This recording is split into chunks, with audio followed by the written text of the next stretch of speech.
አጋዳ የቂጣ በዓል ዋናው መሰረታዊ በግብፅ ሀገር የነበረውን ሁሌ እንድናስታውስ እግዚአብሔር ያስገድደናል። ጠዋት ማታ ሽማ እስራኤል ስንል በቀን 3 ጊዜ ከግብፅ ምድር ያወጣውን ግን አስታውስ እኔ እግዚአብሔር አምላክ ነኝ እውነት ነው በማለት እናስታውሳለን። ግብፅ ሀገር መውጣታችን እግዚአብሔር መኖሩ ምስክር ነው። እግዚአብሔር የፈለገው ህዝብ እንዳለ የመረጠው ህዝብ እንዳለ የሚመሰክር የግብፅ ሀገር አወጣጥ ስርዓትና ደንብ ከዛ ሁሉ ህዝብ ብዙ ባሪያዎች በነበሩበት ብዙ ችግሮች በነበሩበት አንድን ዓለምን በሙሉ በመቀያየር በመለዋወጥ ብርሃን ጨለማን በማድረግ አፈርን ቅማል በማድረግ ውሃን ደም በማድረግ ብዙ አይነት ተአምራቶች እግዚአብሔር አምላክ አድርጎ የሚፈልገውን ህዝብ ወደ ራሱ እንዳቀረበ የሚናገር ታሪክ እውነታማ የሆነ የማይረሳን ቃል ሁሌ ጠዋት ማታ መናገር እንዳለብን እንዲሁም ደግሞ በቂጣ በዓል በትኩረት የበለጠ ሰፋ ባለመልኩ መናገር እንዳለብን እግዚአብሔር በወረት ላይ ያስጠነቅቀናል። እና አጋዳው መጽሐፉ ሲጀምር እንዲህ ይላል።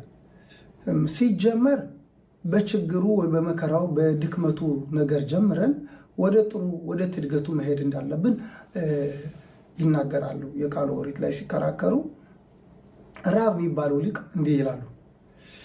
ችግሩ ምንድነው ድካሙ ምንድነው ብለን ከጠየቅን ወደ ኋላ ዘወር ብለን ካየን እግዚአብሔር አምላካችን ብለን የምንጠራው አምላክ ሳይኖረን አባቶቻችን እንጨት ቀርጸው ሲሰግዱ የነበሩበት ከዛ መጥፎን ባህሪ እግዚአብሔር አምላካችን አውጥቶ ህዝብ ብሎ የጠራን ልጆች ብሎ የጠራን ይህ ትድገት ነው። ይህ ለውጥ ነው። ለዚህም ነው ማመስገን ያለብን። የት ነበርነ አሁንስ የት ነን ብለን መጠየቅ አለብን ይላል። የት ነበርነ ወደ ኋላ ዘወር ብለን ስናይ የአብርሃም አባት የአያቱም ባዕድ አምልኮ ሰሪዎች ናቸው። እግዚአብሔር የሚከተል ህዝብ አልነበረም። አሉባልታ ነገር ትርጉም የሌለው ህይወት ነበር። እግዚአብሔር አምላክ በቸርነቱ አባታችን አብርሃምን መርጦት አብርሃም አባታችን የእግዚአብሔርን አገልጋይ ለመሆን ይስሐቅ ልጁን የልጅ ልጁን ያዕቆብን በማስተማር እነሱም የልጅ ልጆቻቸውን በማስተማር እግዚአብሔር የመረጣቸውና የቀደሳቸው ህዝቦች እንደሆኑ የእግዚአብሔር ልጅ ተብሎ የሚጠሩ እንደሆነ ማሰብ አለብን። ትልቁ ነገር ይሄ ነው። እርግጥ ከስጋ አካል ባርነት ወጥተናል፣ ከብዙ ስቃይና ችግር ድነናል። ግን ያም ሁሉ ሆኖ እግዚአብሔር አምላካችን እግዚአብሔራችን ብለን ማንጠራው ቢሆን እንደ ድሮ አባታችን ወደ ባዕድ አምልኮታችን ምንመለስ ቢሆን ይሄ ትርጉም የለውም ይለናል ራብ። ሲጀምር የት ነው መጀመሩ? ድሮ አባቶቻችን ባዕድ አምልኮ ሰሪዎች ነበሩ። እግዚአብሔር አምላክ ግን ታድጎን ወደ እሱ አቀረበን። ኢሳይያስ ምዕራፍ 43 ላይ አነብላችኋለሁ። ከ22 ይጀምራል። የህዝበ እስራኤል ዓላማ ምንድን ነው?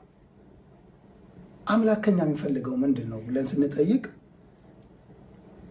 ምስጋናዬን እንዲናገሩ የፈጠርኩት ህዝብ ይላል። ያዕቆብ ሆይ አንተ ግን አልጠራኸኝም፣ አንተም እስራኤል ሆይ በእኔ ዘንድ ደክመሃል ይላል። ማለት የህዝበ እስራኤል ዓላማ ምንድን ነው? እግዚአብሔርን ማመስገን፣ የእግዚአብሔርን ስም በዓለም ላይ ማሳወቅ። ያም ሆኖ ግን እግዚአብሔር ክስ ያቀርቦብናል። ደክማችኋል፣ የታዘዛችሁትን አታደርጉም፣ የተፈጠራችሁበት ምክንያት ዓላማችሁ እኔ ማሳወቅ ነው በዚህ ዓለም ላይ ግን አላደረጋችሁትም ያለ እግዚአብሔር እየከሰሰን ነው ያለው። ለፍህን ስለ እኔ ስል የምደመስስ እኔ ነኝ፣ ኃጢአትህንም አላስብም። ህዝበ እስራኤል ብዙ ጥፋቶች ይኖሩታል። ሰው ሆኖ ማይሳሳት የለም። ጻድቃን 7 ጊዜ ወድቆ ይነሳል። መውደቁ ላይ አታተኩር፣ ተነስ፣ ወደ እግዚአብሔር ቅረብ፣ መመለሻ ሁሌም ጊዜ አለ ነው የሚለን። ፊተኛው አባትህ ኃጢአት ሰርቷል፣ መምህሮችህም በድለውኛል። ስለዚህ የመቅደሱን አለቆች አረከስኩ፣ ያዕቆብንም እርግማን እስራኤልንም ስድብ አደረግኩ። አባቶቻችን በቤተ መቅደሱ በነበሩበት ዘመን መጥፎ ስራዎች ስለሰሩ እግዚአብሔር አምላካችን ወደ ስደት ሀገር ሰደደን። አንተ ፈላሻ፣ አንተ እስራኤል፣ አንተ ያዕቆብ ዘር ብሎ መሰደብ ክብር ሳይሆን ንቀትና ውርደት ነበር። አሁንም ባሪያዬ ያዕቆብ የመረጥኩህም እስራኤል ሆይ ስማ፣ የፈጠረህ ከማኅፀንም የሰራህ የሚረዳህም እግዚአብሔር እንዲህ ይላል።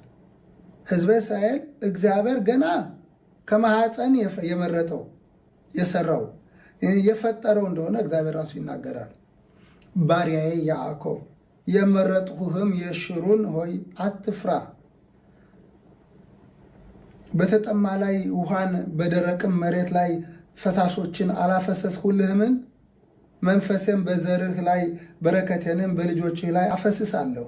በፈሳሾችም አጠገብ እንደሚበቅሉ እንደ ሽንሽናዎች በሳር መካከልም ይበቅላሉ ይለናል። እግዚአብሔር አምላካችን በምድረ በዳ በደረቁ ውሃ እንደሰጠን ምግብ በሰማይ መናው እንዳወረደልን አሁንም ቢሆን እግዚአብሔር በባህር ዳር እንደሚበቅሉ ሳሮች ይበቅላሉ ይለመልማሉ እንጂ ልጆቼ ሕዝቤ አይጠፉም እያለ ቃል እየገባልን ነው ያለው ይለናል። የእስራኤል ንጉሥ እግዚአብሔር የሚቤዥ የሰራዊት ጌታ እግዚአብሔር እንዲህ ይላል፣ እኔ ፊተኛ ነኝ እኔም ኋለኛ ነኝ፣ ከእኔ ሌላ አምላክ የለም።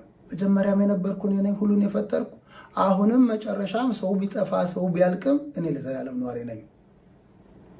ከእኔ ሌላ አምላክ የለም፣ እኔ ብቻ ነኝ ይላል እግዚአብሔር።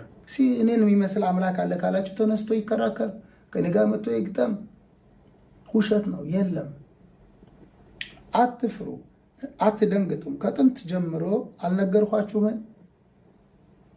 ወይስ አላሳየኋችሁምን? እናንተ ምስክሮቼ ናችሁ። ከእኔ ሌላ አምላክ አለን? እግዚአብሔር መኖሩን ማወቅ ከፈለጋችሁ ሕዝበ እስራኤል ማየት ትችላላችሁ ይላል። ሕዝበ እስራኤሎች በዓለም ላይ ሁሉም ሊበላቸው ሊነክሳቸው አንዲት በግ በሰባ ጅቦች መካከል መገኘት ማለት ናት። ቢነሱባት ጥርሶቿንን ቢሞርዱ ግን ሊነኳት አይችልም። እስራኤል መኖሯ እግዚአብሔር መኖሩ ምስክር ነው። ለምን? እግዚአብሔር ባይኖር ኖሮ ድሮ ነበር ምናልቀው። ከእስራኤል መሳሪያዋን አቁም አታውቅም። በመሳሪያችን ኃይል ሳይሆን ግን መሳሪያችን ታዳጊያችን አምላክ ነው። እነሱ እኛን ለማጥፋት ሁሌ ይጥራሉ፣ ጉድጓድ ይመሳሉ፣ በጉድጓዳቸው እነሱ ይቀበራሉ። ይህ እግዚአብሔር ኃይል ነው እንጂ የኛ ኃይል ሆኖ አይደለም። የተቀረጸውን ምስል የሚሰሩ ሁሉ ከንቱዎች ናቸው፣ የወደዱትም ነገር አይረባቸውም፣ ምስክሮቻቸውም አያዩም አያውቁም፣ ስለዚህ ያፍራሉ። ሰዎች በአሉባልታ ያልሆነ ነገር ራሳቸው ቀርጸው ራሳቸው ቀጥቅጠው እንጨቱንን ሆነ ድንጋዩንን ሐውልት አድርገው የሚሰግዱ የሚሳለሙ ያፍራሉ። ምክንያቱም ይሄ አይደለም፣ ውሸት ነገር ነው። እግዚአብሔር ከነዚህ ነገሮች የሚሰራ አይደለም። አምላክን የሰራ ወይስ ለማይረባን ምስል የቀረጸ ማን ነው? እነሆ ባልንጀሮቹ ሁሉ ያፍራሉ፣ ሰራተኞቹም ከሰዎች ወገን ናቸው። ሁላቸው ተሰብስበው ይቁሙ፣ ይፈራሉ፣ በአንድነትም ያፍራሉ። ብረት ሰሪ ፉሙም ውስጥ ያደርገዋል፣ በመዶሻም መትቶ ቅርጽ ይሰጠዋል። በቤትም ውስጥ ይቀመጥ ዘንድ ሰው አምሳልና በሰው ውበት ያስመስለዋል። የዝግባት ዛፎች ይቀርጣል፣ የዞጵያንና የኮምብልን ዛፍ ይመርጣል። ከዱር ዛፎች መካከል ይጠነክር ዘንድ ይተወዋል። ማገዶ ይሆናል፣ ከእርሱም ወስዶ ይሞቃል፣ አንድዶም እንጀራ ይጋግርበታል። ከእርሱ አምላክ አበጅቶ ይሰግድ